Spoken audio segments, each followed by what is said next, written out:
There are not many moments where I find myself agreeing with Piers Morgan, but every once in a while he stumbles into a conversation where he's actually asking the questions that a lot of ordinary people are thinking. And this interview right here, this is one of those moments, because what you're about to watch is honestly fascinating.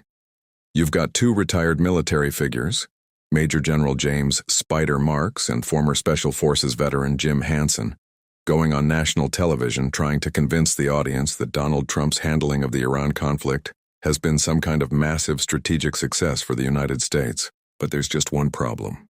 The deeper the conversation goes, the less convincing the argument actually becomes. Before we dive into the full story, comment where you're watching from and don't forget to like and subscribe so you don't miss the next one. Now look, when military officials go on television, people naturally assume they're speaking from a place of authority. These are men with decades of experience, intelligence backgrounds, battlefield experience, high-level security briefings, the whole package. So when they confidently declare that America is winning, a lot of viewers are going to take that at face value. But Piers Morgan, surprisingly, wasn't prepared to just sit there nodding along. Instead, he started pushing back. And the moment he started asking basic follow-up questions, things got awkward very quickly. Because this entire conversation revolves around one massive claim coming from Trump allies and supporters, that the Iran war was somehow a historic victory, that America supposedly crushed Iran's capabilities, restored deterrence, and forced the regime into submission. That's the narrative. But the problem with political narratives is that they often begin falling apart the second someone asks for specifics, and that's exactly what happens here. You're going to hear these generals make incredibly bold claims about destroying Iran's capabilities, weakening the regime, and setting their nuclear program back for decades. But at the same time, they also admit there are huge uncertainties, including not even fully knowing where critical nuclear materials are located. Think about that for a second. How can politicians and media figures celebrate total victory, while simultaneously admitting they don't even have full control over the very thing the war was supposedly about in the first place? That contradiction is what makes this interview so interesting, and honestly, it exposes a much bigger issue in modern politics and media. Because too often, conflicts are sold to the public with dramatic headlines, patriotic slogans, and mission-accomplished language long before anybody actually knows what the long-term outcome will be. And Piers Morgan, cure of all people, seems to recognize that in this clip. You can almost see him sitting there listening to these answers thinking, wait a second, this doesn't fully add up. And trust me, once the questioning starts, the confidence from these so-called experts begins slipping fast. Let's get into it. Not achieved very much at all. Joining me to discuss this are retired US Army officer and a military intelligence expert, Major General James "Spider" Marks, and Jim Hansen, US Army Special Forces veteran and chief strategist for the Middle East Forum. Welcome to both of you. Major General Marks, is America with Israel, are they winning this war? Or is, as some people are claiming, the asymmetrical war being waged by Iran in the Strait of Hormuz actually turning out to be more successful? Well, I see a lot of Vietnam wrapped up in this contest we're involved in right now. We're winning immensely on the battlefield. We have crushed Iran's ability to exercise command and control. We've decimated their ability to exercise, I would think, the domestic requirements of a legitimate government. We don't know who's in charge. I don't think the Iranian people know who's in charge. And I doubt anybody's going to raise a hand and say, look, I want to take the mantle of the burden of leadership, knowing full well if they go outside for a smoke break, they're going to get shot in the head, as well they should be.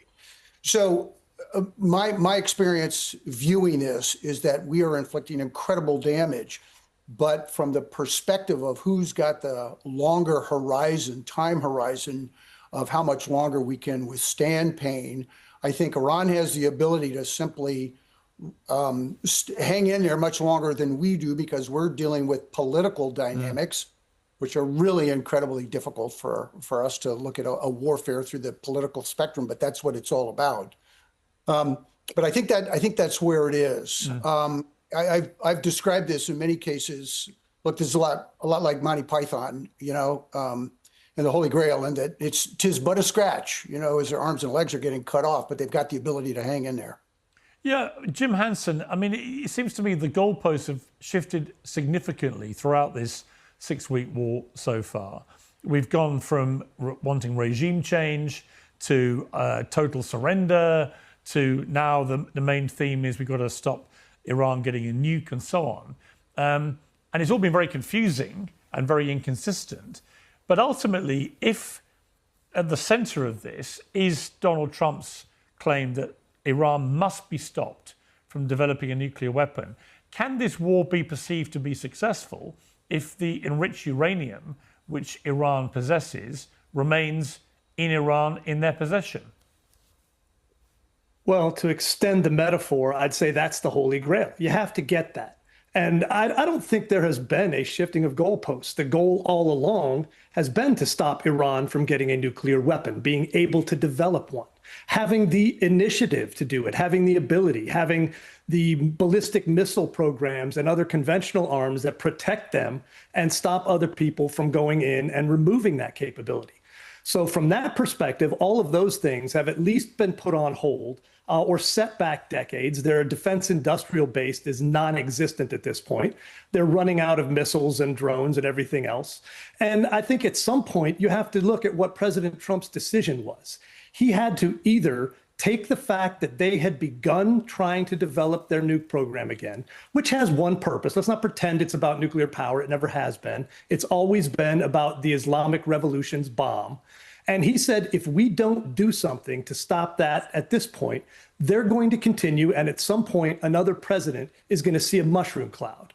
He's not going to be the guy who kicked the can down the road again. And so he took massive political damage to do the right thing for America and the world.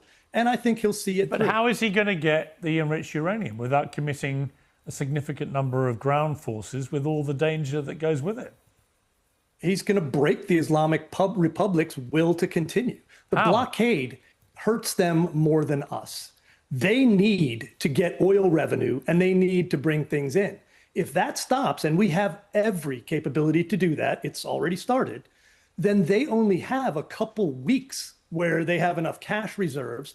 And the other thing to look at is if they don't get their oil out, their fields are pumping, their storage capability is at 60%.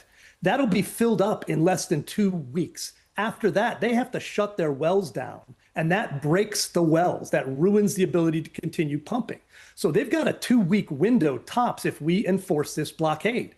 And that's where the maximum pressure comes from. You know, the kinetic stuff broke their dangerous toys. This breaks their ability to continue both internally and externally. Major General Marks, do you agree with that assessment? Well, I agree with Jim, absolutely, that what the United States, in concert with in the campaign with Israel, has been able to defeat the capability of the Iranians to achieve nuclear capability, attrit their ballistic missile development, and put their proxies, either destroy their proxies or put their proxies on notice that they're not going to live much longer.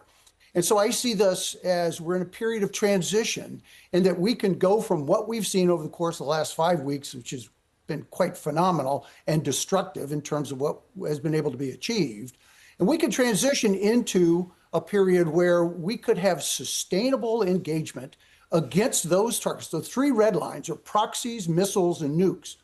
And we could have a sustained engagement that doesn't necessarily put boots on the ground at all to secure the HEU, but to identify it as best we can. And look, I spent my life as an intel guy, and I understand the challenges of getting it right, and I know the scar tissue of getting it wrong. But we can go after Esfahan, Natanz, and Fordo as a matter of routine and further degrade their ability and set back their ability to be a threat. Until we put boots on the ground and we start opening steel doors, there's never going to be a level of certainty that's going to satisfy everybody. All the pundits are going to say, what is it, 30%, 80%? Look, I don't know. But we can set this back so that they don't become a threat until such point as the Iranian people say, look, we're tired of being in a threat situation all the time. Our social contract shoved down our throat 50 years ago is we got to listen to these lunatics in Tehran, this theocracy, which is incredibly hypocritical at its root.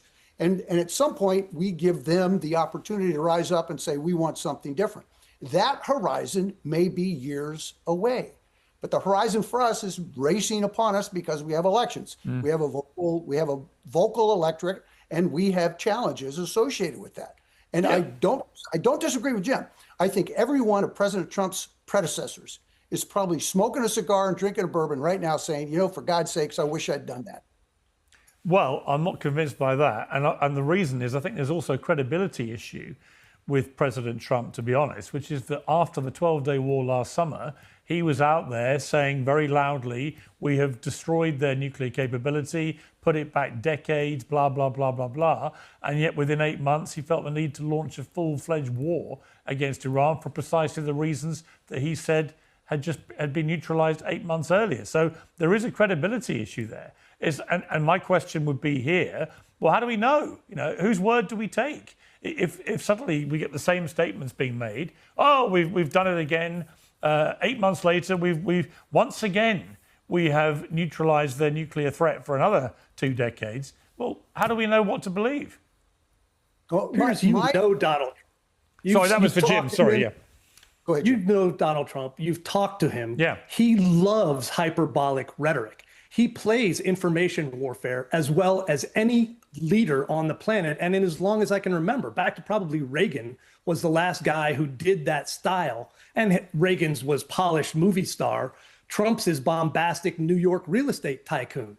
And so he does that to throw the other side off balance. He claims things that he wants to be true to go ahead and assume the close. He uses every technique of the art of the deal to try and push what he wants to happen. Now, in this case, there was tremendous damage and their nuclear program was broken in the 12-day war.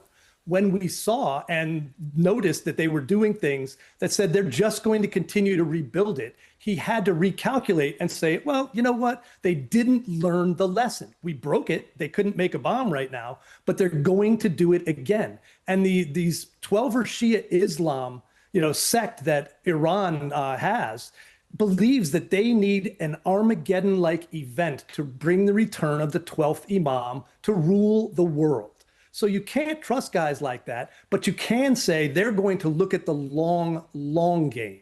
And if you want to go ahead and say, okay, during my presidency, I took care of the midterms and kept a Republican majority, great. You don't do the right thing. President Trump took the poison pill for all of us and went ahead and took them out of the game. And hopefully he's taken that regime out for the long term. Okay, so quickly, Jim Hansen, it is. Just as we wrap up, just give me a prediction for what you think is going to happen. I think we will go ahead and blockade the strait and go ahead and stop them from gaining revenue for it and bringing stuff in, and that will break the regime enough that they will capitulate. They will give up the enriched uranium and figure they could make more later or cheat or buy one from somebody. And then what will happen is a longer, slow degradation of the entire Islamic Republic remnants until the people of Iran are feeling free enough to rise up with some help and go ahead and bring about a new government that serves their interests and needs and is not a menace to the region and the world. Okay, Major General Marks, your prediction. I think we have weeks. We're in a period of transition at the tactical level. We're going to have an increased presence of Marines, which gives the CENTCOM commander some options. If, in fact, there's an opportunity to do something with the highly enriched uranium, I think there will remain negotiations of a sort. I think we're going to have to get our hands around what the nuke discussion looks like. That's a non-negotiable. But I can't see a force, a non-permissive engagement that allows us to go after highly enriched uranium, primarily because we don't know where it is in its entirety, and we don't know how much there is in its entirety. That becomes an incredibly difficult mission set. Iran has also figured out how to make oil like everybody, like the Russians. It's very fungible. So conducting the blockade in the Straits of Hormuz will release pressure. It will increase pressure on the regime in Tehran. I don't think it's going to break it, but it's going to be sufficient, in addition to what has already occurred, that I think we will have negotiations again moving forward, and we'll have an opportunity to start to address that red line, which is give us access to the highly enriched uranium. We can dilute it. We can turn it into something that allows you to have commercial nuclear power, which they have. They've got it in Bushehr right now. And that becomes an opportunity to stop what's happening to the regime right now. I think they would benefit greatly from that. I bow to both of you in terms of your vastly superior military expertise on this. I just don't quite share your confidence, but I do appreciate you joining me. Thank you both So very that much. for me is exactly like what I said at the beginning. Such a weird interview, especially from two US generals who have major credibility. I just don't understand, and I don't see a lot of sense in the things that it is that they're saying. You know, one of them admits that they have absolutely no idea where Iran's nuclear uranium is. One says that Trump used this Iran war as in his information warfare. You know, PS asks them one question and they're floundering trying to answer the question. I just don't understand where it is that their thinking and their thought process comes from. The reality is this. Yes, militarily, America. You can say they have won the war. That's completely fine. But I mean, even if you take a look, supposedly right now, Donald Trump is negotiating a deal that will open the Strait of Hormuz, fully like it was prior to the war, that will stop Iran from developing nuclear. But in return for that, they want 20 billion of their assets unfrozen. So in other words, he's putting back together the JCPOA that Barack Obama put together in 2016 that Iran was following down to a T. Multiple checks, CCTV, 24 hours a day, allowing inspections to take place. So what are we doing here?